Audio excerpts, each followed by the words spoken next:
John 20. The empty tomb, the living king, and belief that leads to life. Yehovah, make resurrection truth real in our bones, not just in our words. Turn our confusion into clear, obedient belief. Teach us to believe, abide, and live, because the tomb is empty. Yehovah Chai. Yehovah is the living God, alive, reigning and unkillable in his purposes. Deuteronomy 5, verse 26. John 20 reveals life victorious over death through the risen Messiah. Yehovah Chai. Kadosh, Kadosh, Kadosh, holy, holy, holy.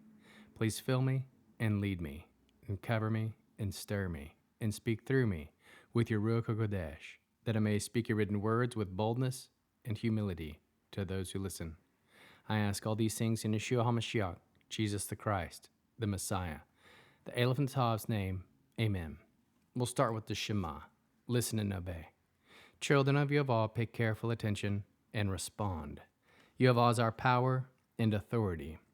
Yehovah works in unity, echad, with himself, and you shall act upon your love, ahava, to Yehovah with your power and authority, with your thoughts and mind, with your entire body, and with all the muchness that you have. Yod-he-vav-he, hand, behold, nail, behold. John chapter 20. Early on the first day of the week, while it was still dark, Miriam from Magdala went to the tomb and saw that the stone had been removed from the tomb. So she came running to Shimon Kepha and the other Talmud disciple, the one Yeshua, the Aleph and the Tav, loved, and said to them, "They've taken the master out of the tomb, and we don't know where they've put him." Then Kepha and the other Talmud disciple started for the tomb. They both ran, but the other Talmud disciple outran Kepha and reached the tomb first. Stooping down, he saw the linen burial sheets lying there, but did not go in. Then, following him, Shimon Kepha arrived, entered the tomb, and saw the burial sheets lying there. Also the cloth that had been around his head lying not with the sheets, but in a separate place and still folded up. Then the other Talmud disciple, who had arrived at the tomb first, also went in. He saw and he trusted. They had not yet come to understand that the Tanakh teaches that the Messiah has to rise from the dead. So the Talmudim disciples returned home, but Miriam stood outside crying.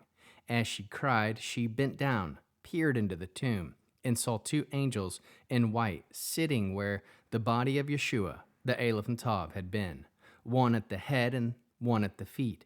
"Why are you crying?" they asked her. "They took my master," she said to them, "and I don't know where they have put him." As she said this, she turned around and saw Yeshua, the Aleph and the Tav, standing there, but she didn't know it was he. Yeshua, the Aleph and Tav, said to her, "Lady, why are you crying? Whom are you looking for?" Thinking he was the gardener, she said to him, "Sir, if you're the one who carried him away, just tell me where you put him, and I'll go and get him myself." Yeshua, the Aleph and Tav, said to her, "Miriam." Turning, she cried out to him in Hebrew, "Rabbini," that is, teacher. "Stop holding on to me," Yeshua, the Aleph and Tav, said to her, "because I haven't yet gone back to the Father. But go to my brothers and tell them that I'm going back to my Father and your Father, to my God and your God." Miriam of Magdala went to the Talmudim disciples with the news that she had seen the Master, and that he had told her this.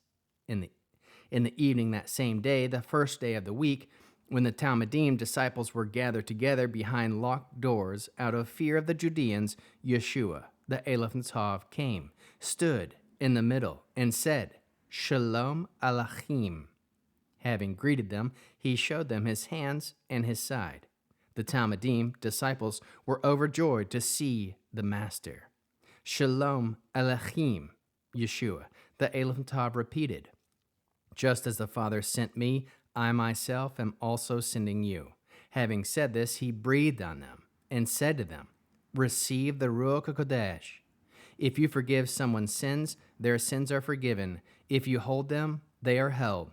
Now Toma, the name means twin, one of the 12, was not with them when Yeshua, the Aleph and Tav, came. When the other Talmudim disciples told him, "We have seen the Master," he replied, "Unless I see the nail marks in his hands, put my finger into the place where the nails were, and put my hand into his side, I refuse to believe it." A week later, his Talmudim disciples were once more in the room, and this time Toma was with them. Although the doors were locked, Yeshua, the Aleph and Tav, came, stood among them, and said, "Shalom Alachim."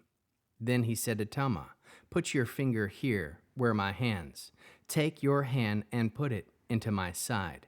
Don't be lacking in trust, but have trust." Toma answered him, "My Master and my God." Yeshua, the Aleph Tav, said to him, "Have you trusted because you've seen me? How blessed are those who do not see, but trust anyway." In the presence of the Talmudim disciples, Yeshua, the Aleph Tav, performed many other miracles which have not been recorded in this book.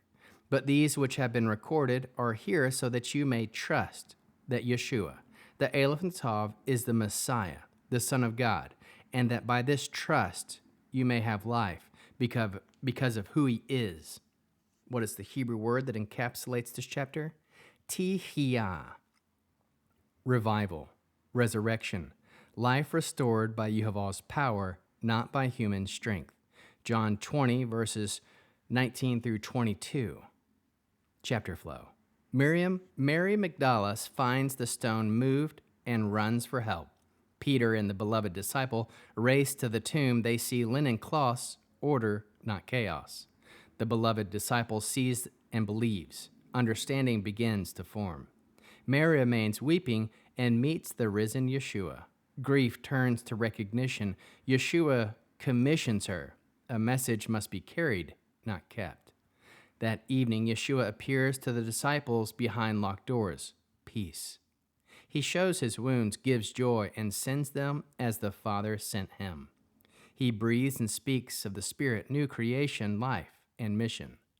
Thomas wrestles. Yeshua meets him and calls him into believing. The chapter closes with John's purpose. These signs are written so we can believe and have life. Core theme. John 20 is a decisive witness. The resurrection is not a metaphor. It is an event that reorders reality. The risen Messiah meets grief, fear, and doubt with presence, peace, and commission. John is pressing one sober conclusion. Belief is not casual agreement. It is the doorway into life. How can we learn to love Yehovah with all our heart, soul, mind, and strength? We can love Yehovah by believing the testimony he has given and letting it govern our choices. Love Yehovah by abiding, staying in resurrection reality. Fear does not get the final word. Love Yehovah by obeying the sending. We carry the message, not just the experience. How can we learn to love our neighbors as we love ourselves and as Yeshua loves us? Meet grieving people with presence and patience, not quick answers. Speak peace into fearful hearts with truth, not denial of pain. Help doubters take an honest next step toward belief instead of mocking them. How can we bear one another's burdens? Carry sorrow with those who weep like Mary. Stay with them until hope breaks through. Help fearful believers unlock the door again. Prayer, encouragement, and practical steps. Bear the burden of mission together. Share the load of proclaiming life to the world. What are the top 3 fruits of the Spirit found in this chapter? 1. Peace, shalom. The risen Yeshua speaks peace into locked room fear. 2. Faithfulness, emunah. Belief holds when sight is limited, the world doubts. 3. Joy, shimka. Sorrow turns to joy when life is revealed and commission is received. Mitzvah response, Torah-based. Deuteronomy 30, verse 19. Therefore choose life, that you and your offspring may live. Command.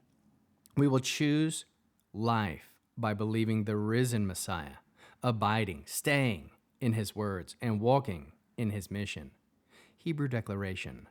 Yehovah pechach et enanu le ha'amin Ba Mishiach, Hacham, Vetan, Lanu, Le Lechet, Be Shalom, Teh-khee-YAH, Atanu, Biru Achach, Oshalech, Otanu, Le-Havi, Chayim, Le-Olam.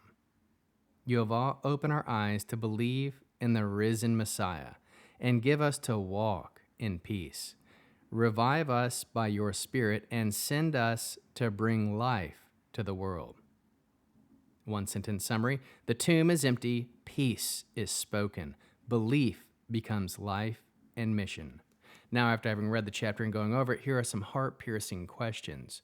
Where are we still living like the tomb is occupied, ruled by fear or grief? Another: what would it look like for us to choose life in one concrete decision today? Another: are we clinging to Yeshua or trying to control him like Mary first did? Another: what locked door, habit, fear, shame do we need to open to his peace? Another: where are we like Thomas? What evidence are we demanding before obeying? Another: what is one way Yehovah is sending us to carry resurrection hope this week? Lastly, are we believing to abide, stay, and abiding, staying to live daily, not occasionally? We'll end with the Aaronic blessing using the name. Yehovah will kneel before you presenting gifts, and he will guard you with a hedge of protection. Yehovah will illuminate the wholeness of his being toward your bringing order, and he'll provide you with love, sustenance, and friendship. Yehovah lift up the wholeness of his being and look upon you and set in place all you need to be whole and complete. Shalom, shalom.